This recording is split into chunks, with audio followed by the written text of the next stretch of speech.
What's up, y'all? I'm back. I'm super excited. Y'all have no idea how excited I am to now actually be on this journey. But anyways, we're going to hop right into it. Once again, my name is Praise Oluwadare. Yes, I'm Nigerian, and I rep it proudly. If you're Nigerian or if you any type of African, put that in the comments below. I want to chop it up with y'all. Anyways, so today I want to talk about removing friction. What I'm basically getting at, whatever goal you are trying to accomplish, whether it is be more consistent in reading, journaling, going to the gym, eating healthy, you have to find your floor. So, what is the most actionable thing you can do? Say if you're not used to being in the gym for an hour. Let's use that for example. You're not used to being in the gym for an hour. So, just take a walk for 5 minutes. Just start there because you can't set level 10 goals with level 1 habits. And the only way you can reach level 10 is if you remove friction from level 1. So you can't be at level 1 and you're like, all right, I want to be a millionaire, but you can't even wake up and do the necessary things you need to do consistently, right? So that's eat healthy, that's go on a walk, that's, read a book, journal, that's whatever you're doing, right? So say if you want to learn something more about a subject, what is the if it's, read one line, read one sentence. For example, I use Bible study, right? So for me, I used to struggle so much in Bible study and not actually, making progress, if I'm being honest. Like it was just performative spirituality because, and this goes back to my other video where I was so focused on the method and how it looked, instead of just spending time with God.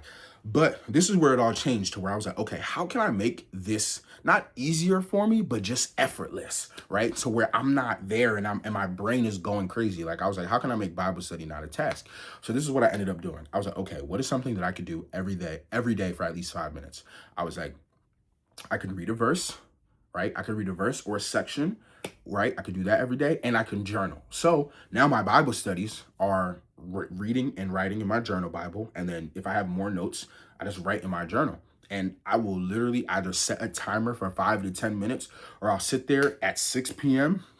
and I'm like, by 6:10, I'm done. And you know how that goes. You'll start getting into the book and then it starts getting better. But this is what I did, though. I removed friction. Before, I'm like, all right, I'm going to read a verse. Then I'm going to read a book. Then I'm going to study the Greek word. Then I'm going to look up the translation. Then I'm going to look at my commentary Bible. It's like you don't even have the muscle to be lifting all that weight. You don't go to the gym and the first thing you do is pick up 100 pounds and you just start. You don't do that. So if you don't do that in the gym, or in your life in general, why are you doing that in other activities of your life? We try to carry weight that we haven't even developed the muscles to carry. And even like with what I'm doing now, I removed all friction. I don't have no perfect camera. I literally have 2 ring lights. One was from my friend. The other one I bought at Walmart, and I have my iPhone 17 and I'm doing it because, mind you, if I had this crazy camera setup, I would have been more focused on the camera setup than just getting the video done. So I'm removing friction so I can get to the goal quicker, right? So now instead of me trying to read 20 verses and memorize 30 verses and become this crazy theologian, no, I'm gonna read one verse, I'm gonna spend time, I'm gonna sit with it, I'm gonna see how that can apply to my life. So whatever it is that you're trying to accomplish, just remove the friction. And when I mean that, take away every variable that is stopping you from doing it. Even if it comes to overthinking.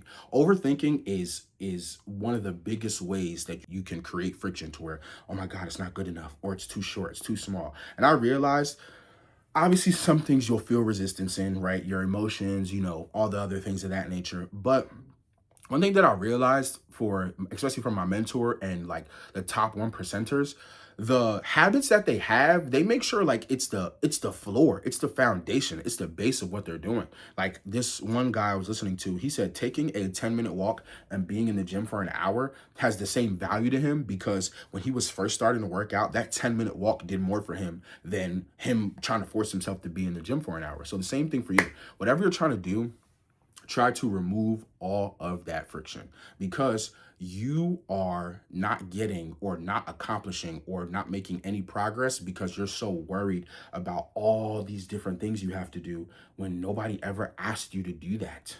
Like you are just creating all this friction and all this unnecessary pressure. And what you have to do is condense all of that so you can accomplish the goal that you're trying to accomplish.